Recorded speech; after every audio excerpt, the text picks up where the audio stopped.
Romancing the Dungeon is intended for mature audiences, as this show contains adult themes, but not like those kind of adult themes, just sensitive stuff that some audience members may find upsetting. Content warnings for specific episodes can be found in episode descriptions.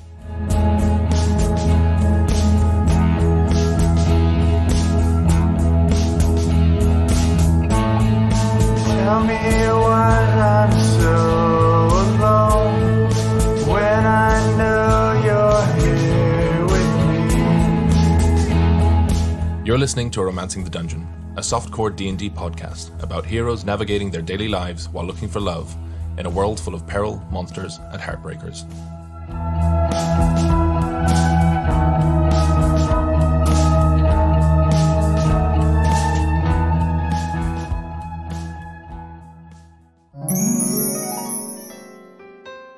Are you lonely, miserable, or just plain horny? Well, you've taken the first steps to solving your problems, or at least your dating ones. Welcome to D8. Devoted, desired, dreamy or dirty. Dapper dates for dejected daters. My name is Roz Grapers, founder, CEO, and love wizard. Our questionnaire continues. What did you want to be when you grew up? When I was a kid, I wanted to grow up to be a stud. Check.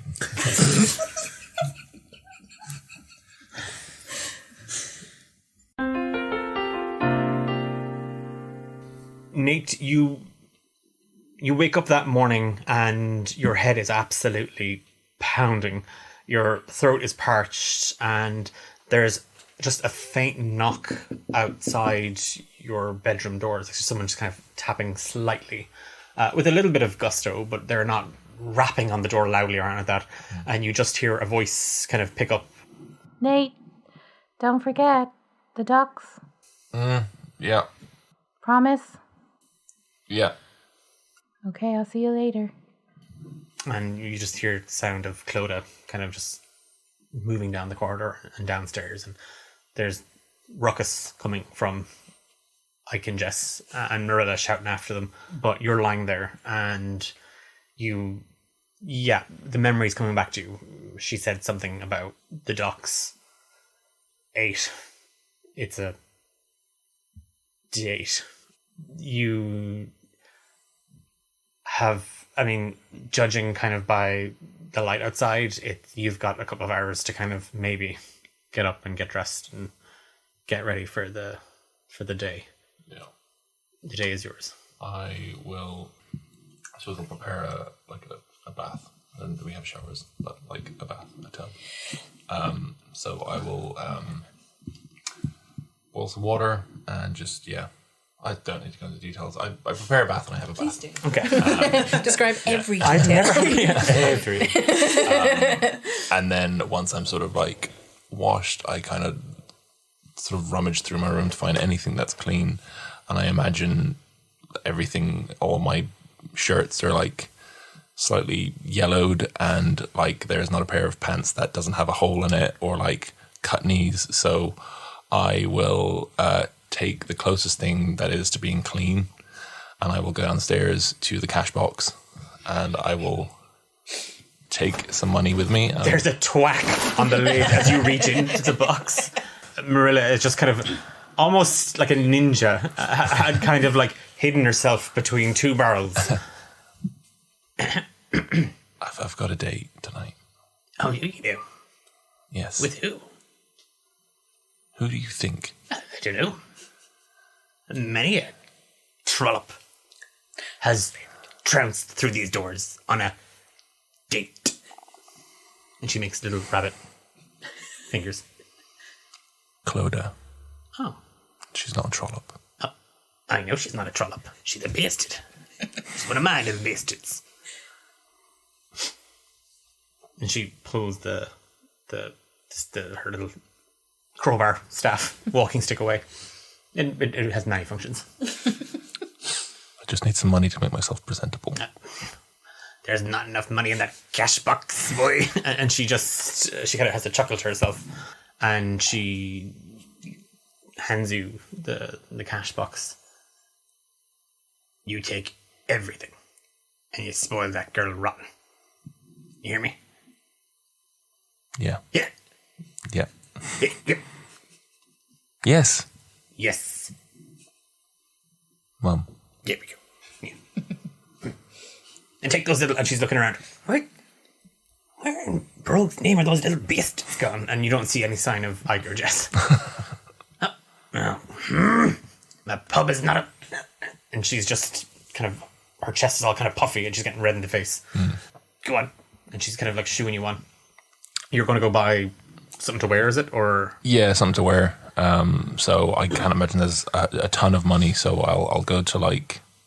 I can't really go to like a proper like tailor. So I imagine like the equivalent of... Hot Topic? Yeah. Yeah. Pretty much, yeah.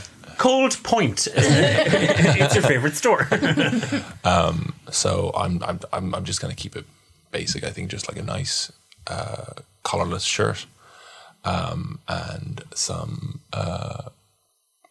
pants and like stockings and some brogues. Okay. Yeah, you find like you're because I mean, Marilla would tell you it's your money as well as that is hers, but you're always kind of conscious of that it's her money. Like she owns the Copper Rabbit. But you do kind of get some fairly nice looking threads, and it costs you the better part of 50 silver pieces. Give me a perception check. 22. You clock, and you don't remember seeing them.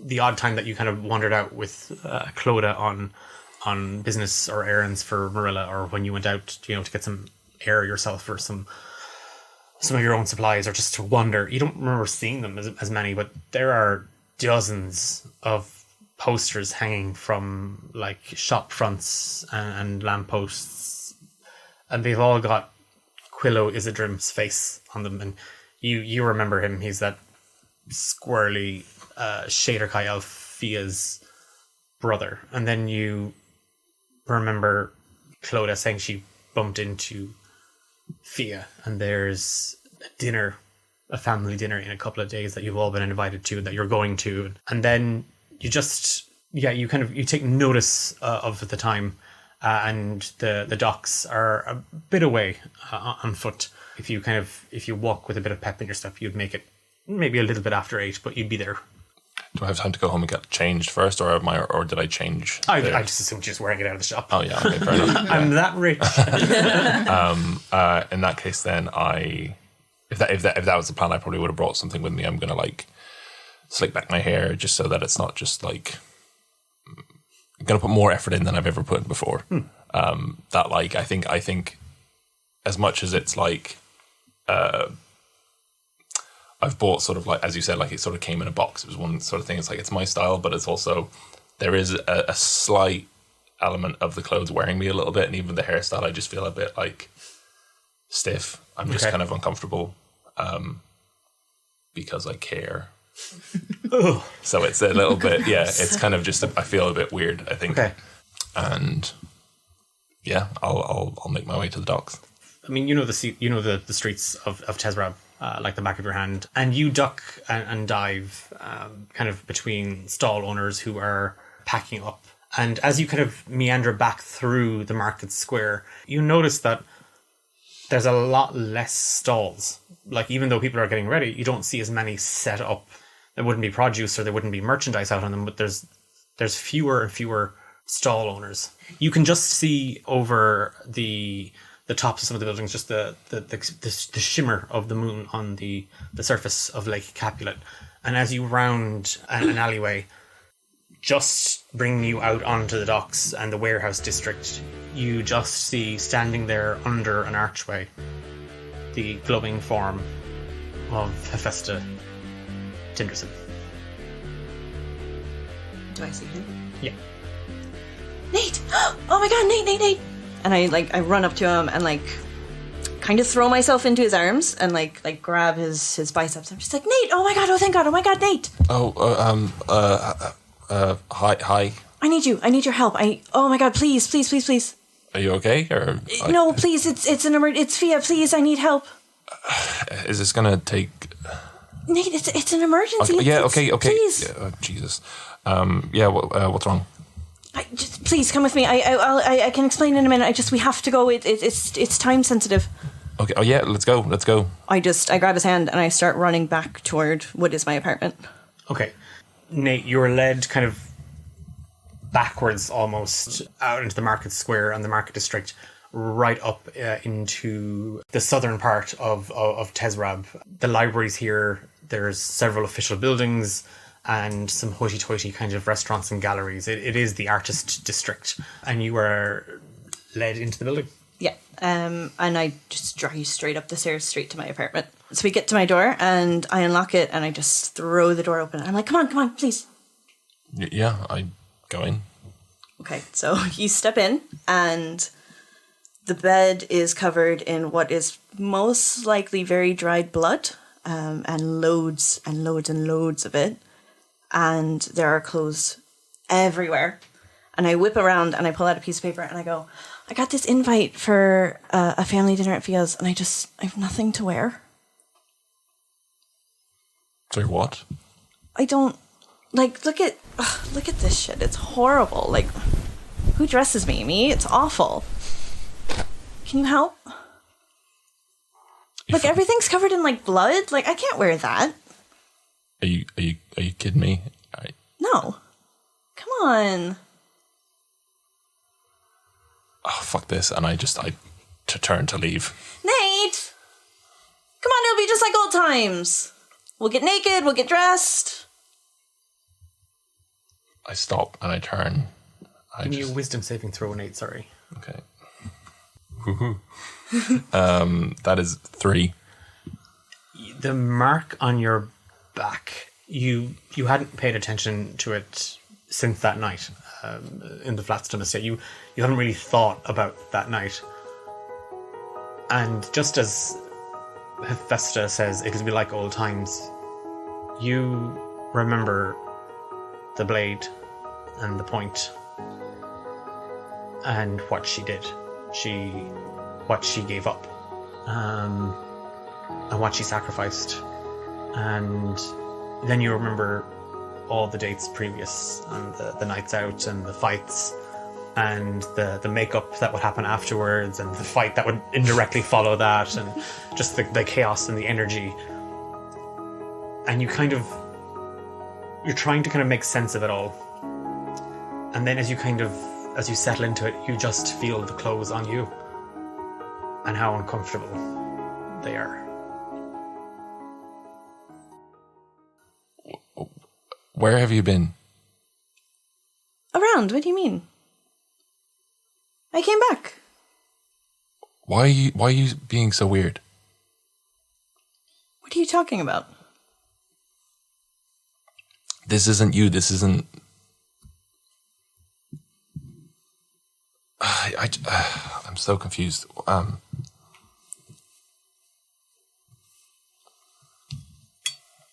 Just look where, whatever. Okay, you'll look great. Okay. You really think so? Yes. Yeah. Cute. Can I go now, or? What are you doing? Why are you dressed like that? Because I've got business.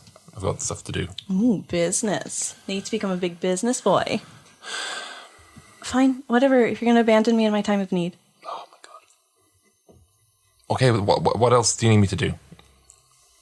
Help me pick something. So there's just clothes strewn everywhere. Everywhere. There's clearly dried blood. Some of them are stuck to it. The bed is definitely crusted with it. You see just clothes everywhere. Just everywhere. Scattered. Can I do a perception check for anything that's clean? Yeah, good luck. With disadvantage. You see a dress crawl away. So that is, 12. Most of the stuff is contained to one very disorderly pile, but just kind of glancing around just over your shoulder, there kind of against the back of a chair, you just see kind of a long, black, lacy, almost sheer dress. I'll just go pick that up. I'll look, this. What about this? That one. Oh, that's a naughty number, Nate. I can wear that if that's what you want. I mean, yeah, that's kind of your style, I suppose. So, Okay. Thanks. you're welcome. We good? Oh yeah, we're great. Go on. Bye. Okay, then bye. Hephaesta takes the dress from your hands and just kind of stands there waiting for you to leave. You're heading back out? Yeah, I'm just gonna sort of back away slowly, and then raise my eyebrows. Just a little finger wave. Toodaloo. Okay, bye. And I turn to leave. Okay. You just kind of bolt straight back down the stairs, completely flummoxed by that. Yeah. Whatever that was. Whatever. Did she hit her head? Is it like is she trying something new? And you can't get the thoughts of her out of your head and the way she behaved, and slowly that last remark about if that's what you want me to wear, and then you remember the last time she wore that dress, and you stumble out onto the street and you don't really see where you're going when you lose your footing and you stand almost ankle deep into a puddle, and you are just soaked. Fuck. In relation to like the docks, where am I? How far away am I? You are on foot. You are about 40 minutes. Am I late at this point, or? Yes. So you were going to be 2 hours late. I suppose all I can do is go to the docks and see. You head to the docks and the warehouse district, and the docks just kind of they stretch across the shore of Lake Capulet, and from the market district out onto the docks down towards the warehouses, you start your walk. This is where it's easiest for people in the slum district to meander down if they wanted to go down to the lakeside or at that, and you walk the entire stretch. Up and down, kind of taking time to kind of peer down any kind of the side alleys or side streets, even kind of down into see the steps of the warehouses. You don't see Clodagh.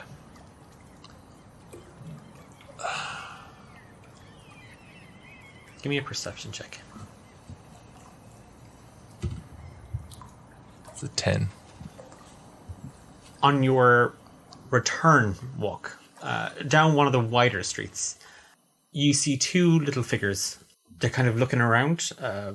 They're trying to hide. They're trying to be as sneaky as possible. They're wearing little black robes and everything, but they're kind of looking around, and then you just see them duck under some rope, and they make their way into a rather large, dilapidated-looking warehouse. I'm gonna pretend like I didn't really see them, but sort of walk in that direction to sort of investigate without raising suspicion. Okay. You kind of approach, and just you they are not the stealthiest of burglars, and you just hear, just go and just and then just kind of, but if Marilla finds out we're in here, she's gonna beat the living daylights out of me. And I guess, but that's a risk I'm willing to take. And you clearly hear just their echoed argument kind of just reverberating inside the empty warehouse, as Ike and Jess seem to be infiltrating this spot. I'm going to hang and see what they do. You hear like some noise inside, kind of rattling and kind of stuff falling, and it's like, remember, this is a secret. And they're there a while. They're there nearly an hour. And you just see a little while later, Jess comes out and Ike follows kind of in pursuit. Again, Ike with a little stick kind of prodding Jess along. Jess drops something heavy with a kind of a clunk. And then you just hear, but make it really big. And use the big words. Remember, use the really big one.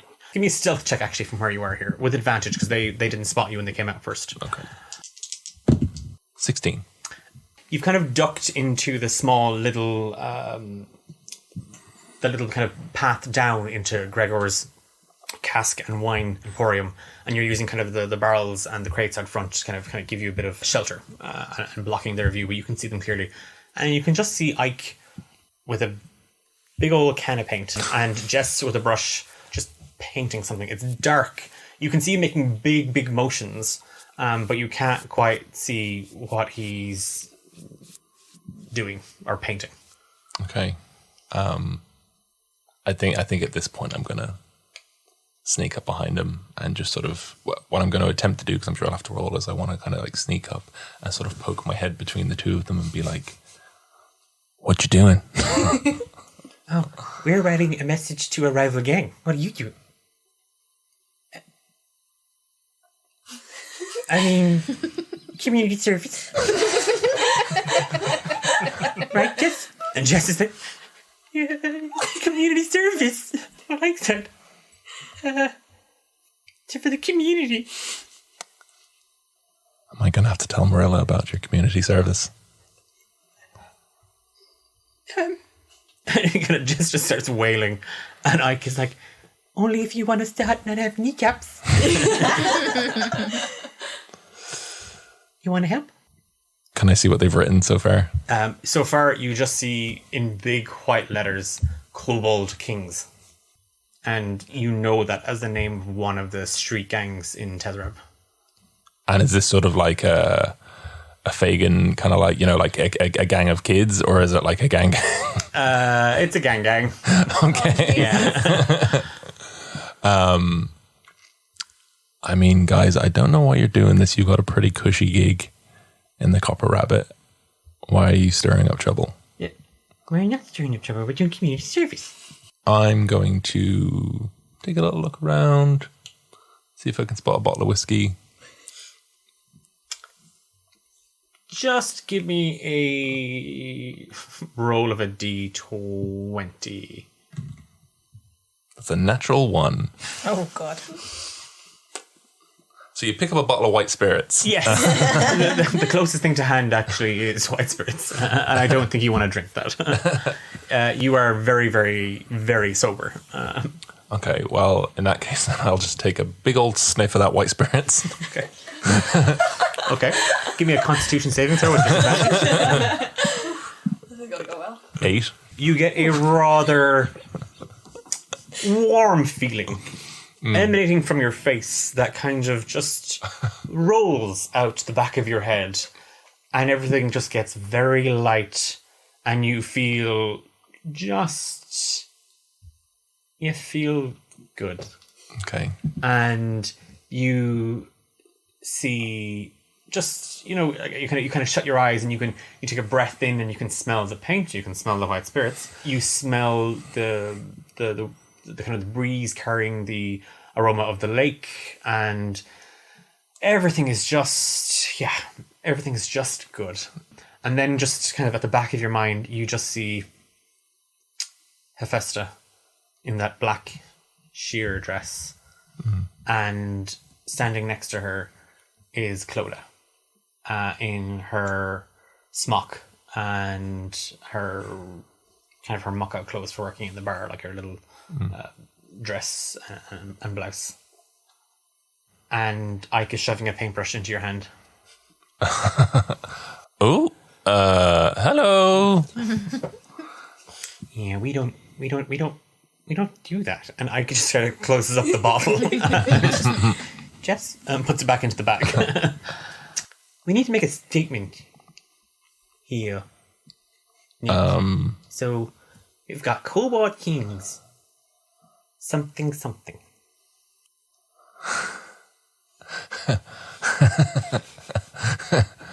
I mean, you gotta go with the classic. Cobalt kings eat shit. Okay. How many E's in shit? I mean, there's got to be at least 3. Okay. Am I right? And they just get to work. That's what they write. They write eat sheet with 3 E's. So it's SHEEEIT. Sheet. And they spend the next little while with your help painting. And Ike is occasionally trying to hold you up as you wobble. I was like, wow. And I'm supposed to be the child. I'm gonna look around. Is Hephaesta and Clodagh still there, or No, they were just part of a Fear and Loathing in Las Vegas montage? Yes. Yeah. Okay. I'm just gonna start shouting. Kobold kings eat my poo. Ike and Jess are just start laughing. They're loving this. Is he all right? I just shrug his shoulders. I just gotta keep my shirt white, and then I just start painting my shirt. Oh my god. Ike, seeing this, just starts painting herself as well, and Jess is like having I must stay clean. I just elbow her hand into her, so she paints herself. Jess just right, And then I look at Ike, and I'm like, Ike from the top of her forehead down to her knees is just a streak of white paint, and you just see kind of the yellow of her eyes and the pink of her gums and her tongue and her lips just kind of staring up at you kind of back at you, and then she's swinging the stick over her head, and the Cobalt Kings they eat sheep, and you're all beasties. And then you just hear kind of a commotion. oh, okay, it's quiet.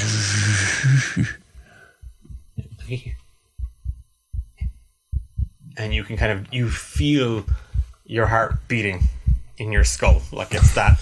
And you just hear Ike going, Scarper! And Ike just bolts it. And Jess runs in a different direction. I will sort of just hug the wall. I'm just not going to go. I'm just going to hug the wall. You just hear, oi! And someone grab at the scruff of your neck and pull you back from the wall.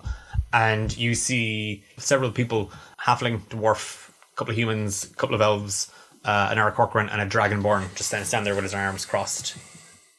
The fuck are you doing in our property? Oh, is it? Oh. Okay, I see what's happened. And I pointed them with the paintbrush. I go, this is your property. And a couple of droplets of the paint flick on the dragonborn. Yeah. See, and I flick it back at me, and I sort of react. So I thought this was. I'm very sad. I'm not really feeling myself right now. I thought this was my house. Not, and I flick it back. And he reacts as you get some in his eyes. I didn't know it was your house. And pray tell, why exactly did you think it was appropriate then to paint fucking Kobold Kings eat Shiite? In my house. It's your house. It's your house. It's because I thought it was my house. And the Dragonborn just kind of turns his head, and as he does, the light kind of catches his skin, and you see that he is copper. His skin just kind of glistens under the light of the lamps overhead. And he just nods, and he goes, Larry. And the guy who's got you by the scruff just twacks you into the wall, and everything goes dark as you black out. And then you hear a voice. Don't forget the ducks. Oh, that's a naughty one, Nate. I can read that if that's what you want. And everything goes really, really quiet for the long time, and you feel really good. Just because you're alone and you're fine, and there's no one to kind of bother you. And then there is just kind of a light in the distance, just kind of peeking through the darkness. And you hear the familiar voice of Eugenia Flatstom. Love yourself. The good parts and the bad parts. And the light just kind of rushes around you, and you are slapped in the face with very stale water. And you gasp for air. Hello? What? He's up, boss. And you find yourself tied to a chair in a warehouse, surrounded by several men and women, all in black leather jackets, all wearing little metal crowns, and all with little cobalt tattoos on the tops of their hands or on their forearms. And a dragonborn approaches you. Well, if it isn't the fucking chap that owns this place. Me? Oh, sorry. Hello. Jesus, Larry, how hard did you hit him? And he shrugs his shoulders. You not got something to fucking say? Not enough to fucking deface our property and then fucking write that bullshit message out front? I take another little look around and I see the little crowns on their heads and I go, oh, you're the Kobold Kings. Is he ever fucking laugh? And the Dragonborn gets really in your face now. The fuck do you think you are? I mean, I'm not 100% on that. But my name's Nate. It's nice to meet you. And the gang are all kind of looking at you, and they look at the Dragonborn, and they're all kind of, I don't know fucking know who Nate is. We're going to need a bit more than that. Who do you fucking work for? Who are you repping? Oh, no. Who am I repping? Like, I suppose I kind of, just kind of do my own thing, really. I don't rep anybody. You must have fucking balls bigger than your brain. I mean, it's not the first time I've heard that. A woman in the back just snickers, and then she kind of stops herself, and she kind of adjusts the crown in her head. So you're not repping for anybody, but you want to write that fucking message on the wall then, yeah? I mean, I suppose I've already got much to lose, have I? The Dragonborn rears back, and on a 26, he just buries his head into yours. Take 8 damage. Okay. As he just cracks his skull into yours, and your head's already pounding. Oh, fuck me. Okay. We good? I think he's got a death wish, boss. No, we're not fucking good. I got half my lads outside painting my fucking wall again. I mean, it's nice to be busy, isn't it? He just open palm slaps you across the face. I'm gonna ask you one last fucking time, Nate. Why'd you fucking do it? Why'd you have to disrespect the kings? I mean, got nothing else on, so. Why'd you make me do it? Oh yeah, that's gonna hurt. 17. Oh, yeah. 17 damage. And you did. Take 6 damage as he punches you right into the gut. Oh. Everyone's a little bit, and even the Dragonborn's a little bit like, what the fuck is this guy made of? Well,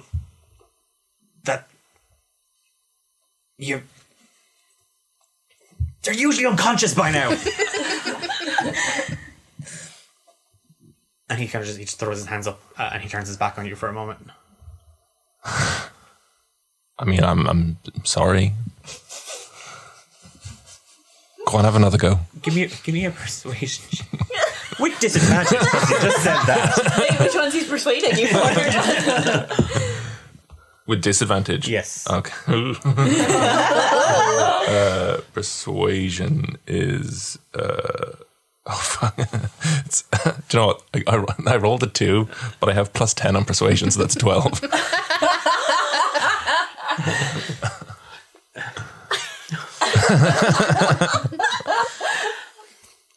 The Dragonborn turns and just with his fist clenched, he just rears back and he just lunges straight towards you with it, and he stops about an inch shy of your nose as you say, "Do it again," or do you want another go?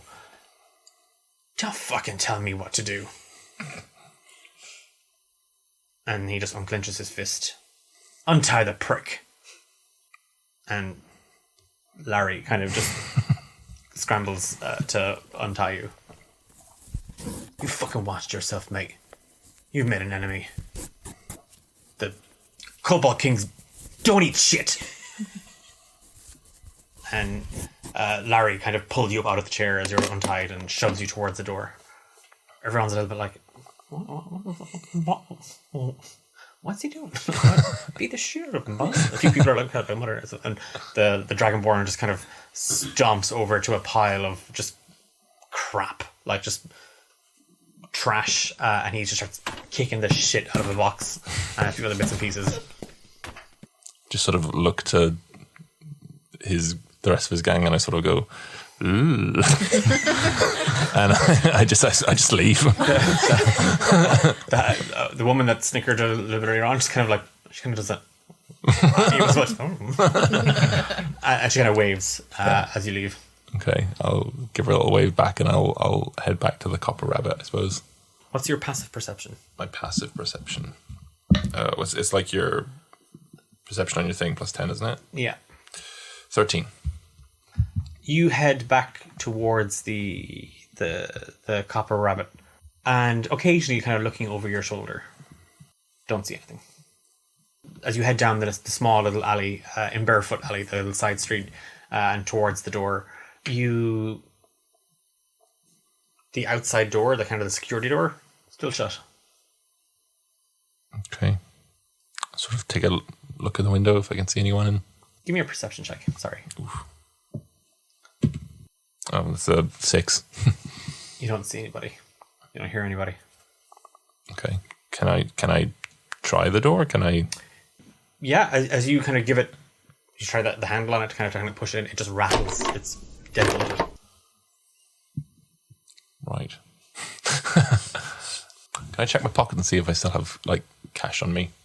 You have nothing on you. Like you give yourself kind of a full kind of pat down. The money from the Copper Rabbit. You spent 50 silver pieces. You had it when you left Hephaesta's. You had it when you got to the warehouse district. You don't have it now. Can I just do a quick little investigation, see if I can see any white paint anywhere flecked around the place? Yes. That's a 16. You do actually see a tiny little orc handprint on the corner of one of the walls leading down the back alley of the Copper Rabbit. It's where like a lot of the heavier goods would be unloaded. It leads kind of just to the backyard of the Copper Rabbit. Marilla had aspirations of having like an open courtyard for, fancy functions like weddings and stuff. It's never manifested. But you see a little handprint kind of on the edge of the corner. And as you follow it around, you see kind of a tiny little cellar window, and it is open. And you see a couple of handprints on the ground and around the edges of it, as if someone had tried to kind of wrangle or squeeze their way in. I'll poke my head inside and say, hello. Oh, don't hello me, you little bastard. Oh, God. Get your ass in here now. Okay, I'll try and squeeze through the little window. You do. It is uncomfortable and tight, but your light frame allows you to kind of squeeze in through. I mean, it's it's more just awkward than anything else, and you have to kind of get onto a shelf, and then you're kind of clambering down it. And there, set with her arms folded, still holding the copper rabbit in her left hand, is Marilla on a stool blocking the exit and the stairs up. The hell time do you call this, Nathaniel? I mean, it's got to be like 12, Oh, 12, don't 13. you get smart with me, you little prick. Huh? I didn't raise you to be like that. Where? Here? I mean, I went to go for my date, got a little sidetracked, met some friends, got the shit kicked out of me. Oh, I can see that. Here I am. What friends? So to take a little look around at the like little white handprints and look back at her and say, I don't know if I'm necessarily at liberty to say. I don't laugh. This is Sam laughing, not me. I'm scared. Don't you worry about those two. Those little bastards. And she taps the copper rabbit off the ground. Oh yeah. They got dealt with. You know, I mean, I was just trying to keep him out of trouble, that's all. So, huffing spirits, painting graffiti, breaking hearts. The night didn't really go as planned. I don't know what else you want me to say. You know what, mate?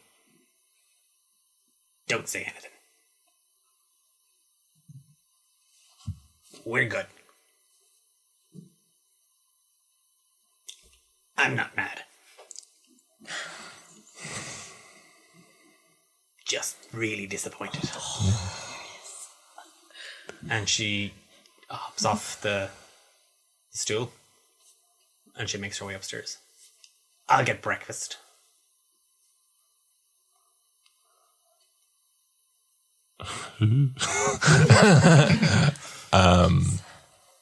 I will just take a little look at myself, smarten myself up as best as I can, and I will, I'll go up to the bar. You hear kind of beast coming out. Too well for the not able. Not even I'm finished making this. And you hear kind of ripping and tearing and kind of metal clanging inside. And a few moments later, like a tray comes out and like Marilla's holding it overhead. She just drops it onto the bar, and there's like a glass of water, slightly discolored, and a crust of bread. And she heads upstairs. We're closed. Thank you. Beasted. She just, no, you're not a bastard. You're Daniel. She just heads upstairs. I'll take a little look around for any sign of life. There's nobody. The kitchen's empty, the bar's empty, the place is clean. In the kitchen, you do find several rags stained white, like obviously blotches of white paint on it. You can't recall the last time you've heard the copper rabbit this quiet. I'll leave my crusty bread and my discolored water, and I'll head upstairs. And I think if I pass Clodagh's room, I'm just gonna press my ear to the door, see if I can hear anything. You hear just the faint sound of what sounds like a harp. Just someone just kind of rolling the strings. They're not playing it, they're just kind of just running their fingers across them. It's very low and very faint. You don't hear anything else.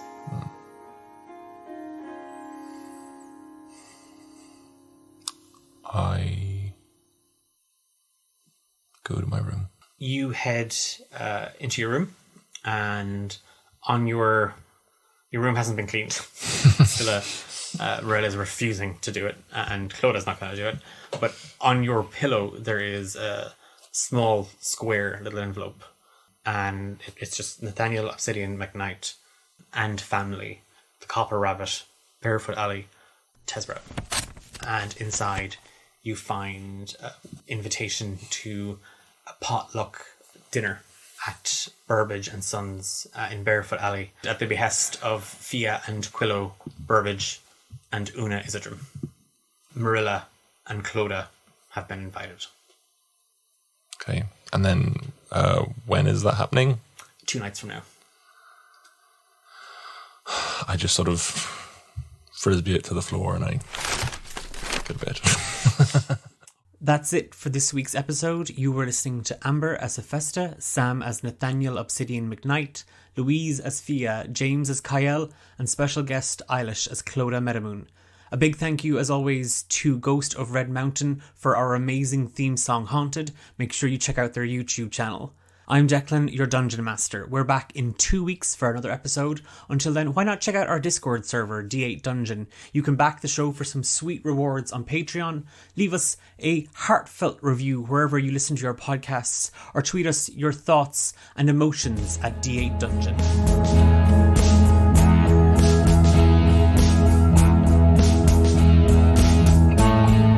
Tell me why I'm so alone when I know you're here with me.